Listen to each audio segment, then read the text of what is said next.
Okey. Okey, sekarang kalau kita tengok okey. Rejim Bashar, dia tentera-tentera dia kan, ada satu kisah tu,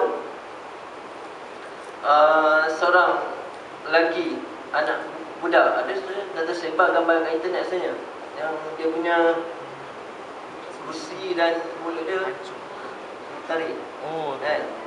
Nampak tak kekejaman dia? Okey, sekarang ni kita nampak benda ni kan. Dan perkara ni akan berterusan sampai dia mendapat kebebasan. Sampai yang berlaku di Mesir sekarang, di Libya sekarang. Dan perkara ini Allah dah janjikan dalam Al-Quran, kemenangan bagi orang Islam. Bila mana batil berlawan dengan hak, hak akan menang. Walaupun yang mengambil masa yang panjang. Nampak di situ. Dan dia hanya apa? Maksudnya di sini kita kena jadikan benda ni sebagai kita ambil pengajaran lah, pengajaran.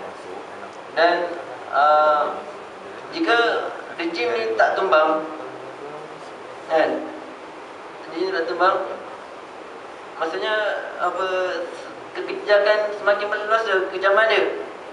Nampak di situ. Okey. Dan soalan tadi menjawab. Menjawab. Okey. Okey, apa yang berlaku sekarang di Syria? Itulah bendanya. Dan insya-Allah jika kita menang, jika Mesir menang, jika di Syria menang, Palestin akan bebas. Palestin akan dilindungi oleh negara-negara Arab. Akan dilindungi oleh negara Arab yang sekeliling dia. Selama ni kita nampak bila mana Palestin diserang, apa yang dibuat Liga Arab? Berunding dan berunding. Sampai masanya Hamas dah tak ada pertolongan lagi. Rundingan dicabuli oleh Israel, Yahudi, Lanatullah. Jadi bila mana Syria bebas, kita dapat lihat, kita akan dapat melihat kebangkitan Islam itu. Okey, jadi sebagai yang terakhirnya, insya-Allah kalau tugas kita kat sini, kita doa dan solat hajat, kita doakan mereka. Dan kebangkitan ni akan berterusan sampai mana kita meraih kemenangan. Sama ada syahid di jalan Allah ataupun meraih kemenangan. Dan kemenangan itu akan kita, kalau bukan kita yang kecapi, insya-Allah anak cucu kita yang akan kecapi. Dan pada waktu itu yakinlah bahawa akan muncul satu khilafah. Bila mana kita yakin, bila mana kemenangan itu datang, dan janji Allah itu pasti akan berlaku. Okey, kita baca, nampak tadi dia baca surah apa? Al-Fal. Apa terjemahan dia? Bila kemenangan datanglah segerombolan manusia. Kita ajak Nasrullah wal Fath. Datanglah bila mana kemenangan datang segera pertolongan Allah pada manusia. Nampak di situ kan. Dan kita teruskanlah kita punya kesedaran, solidariti kita sebagai orang Islam. Jadi itu saja mungkin jawab soalan Syarif. Okey, wallahu alam. Terima kasih ucapkan kepada saudara Syamil. Jadi nampaknya di sini soalan ni betul-betul terjawab, di mana apakah sebenarnya kita ingin tahu apa sebenarnya yang berlaku di Syria. Jadi saudara Syamil telah menjelaskan tadi di mana negara Syria ini 11 tahun diperintah oleh Bashar al-Assad dalam bentuk pemerintahan diktator. Jadi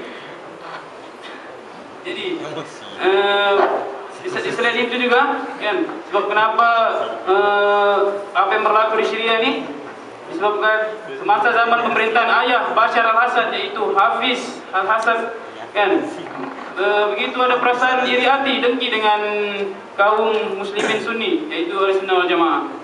Jadi setelah pemerintahan diktator selama 11 tahun, nampak di situ ada kezaliman berlaku kan, ada kezaliman berlaku, dan rakyat Syria ni berkumpul, berbuat demonstrasi, kan itu yang dinamakan revolusi tercetus, revolusi Syria.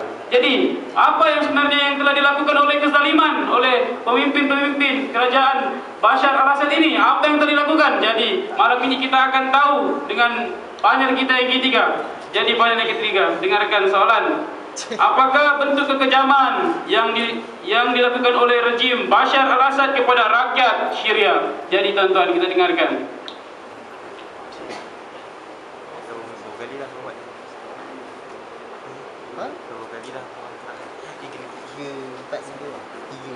Bismillahirrahmanirrahim.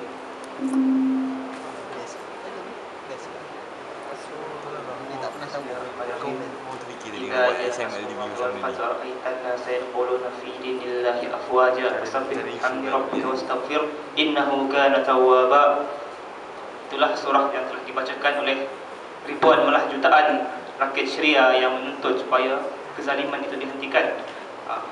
Jadi saya minta maaf kepada saudara moderator sekiranya pengisian kurang memuaskanlah, dan terlebih dahulu saya mengalu-alukan ketibaan sahabat-sahabat daripada IP Teknik.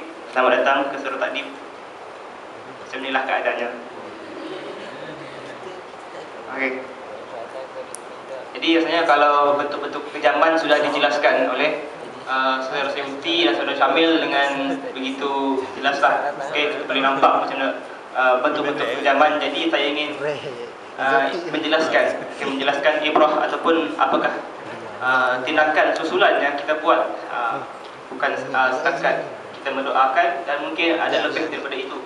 Okey, kita akan ambil pengajaran daripada apa yang berlaku di Syria pada hari ini, dan apakah yang perlu kita lakukan, apakah peranan kita sebagai seorang Muslim, sebagai seorang insan yang prihatin terhadap kezaliman yang telah dihempapkan ke atas saudara-saudara kita di Syria. Terlebih dahulu saya ingin mengutarakan satu soalan untuk memulakan, okey, untuk sebagai stepping stone hujah yang ingin saya sampaikan. Saya ingin tanya kepada seorang muslimin, okey, seorang muslimin yang berani untuk menjawab, kenapa perlu kita buat program yang macam ni? Siapa boleh jawab? Jadi soalan telah dibuka kepada muslimin yang berani, sila datang ke dekat saya untuk soalan. Kenapa perlu buat program macam ni? Ataupun saya jemput je lah seorang Faiz. Silakan Faiz, jawab soalan ni. Kenapa kita perlu buat program macam ni? Sila Faiz.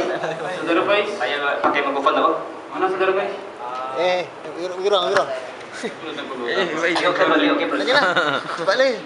Untuk kita sebarkan maklumat tentang apa yang berlaku kat negara-negara Islam ni. Alhamdulillah. Faiz jawab soalan dengan tepat. Okey, ada hadiah. Sorry.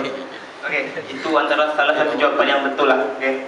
Kita ingin menyebarkan maklumat, kita ingin sebar luaskan apakah yang telah berlaku, fakta-fakta yang sebenarnya yang telah disembunyikan oleh Bashar al-Assad daripada media-media arus perdana Syria ataupun arus perdana yang secara meluas.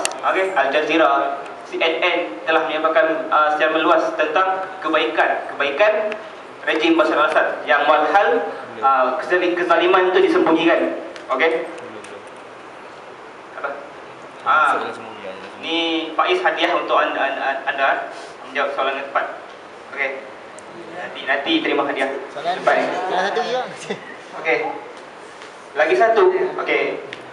Besides kita menyebarluaskan fakta-fakta kezaliman yang berlaku di Syria, kita juga ingin memberi kesedaran, memberi sedikit input ataupun apa yang perlu kita tahu tentang isu ini di Syria. Sebabnya Rasulullah SAW bersabda, Al-mu'minun lil-mu'minun kal bunaini yashuddu ba'dahu ba'dah. Maksudnya orang mukmin, bagi orang mukmin itu adalah seperti satu badan. Okey, seperti satu badan yang sebahagiannya menguatkan bahagian yang lain. Maksudnya beberapa orang yang ada dalam surau ni, okey, telah menunjukkan rasa kebersamaan mereka, rasa kebersamaan kita semua. Kita prihatin terhadap isu Syria. Kita ingin tahu tentang isu-isu macam ni.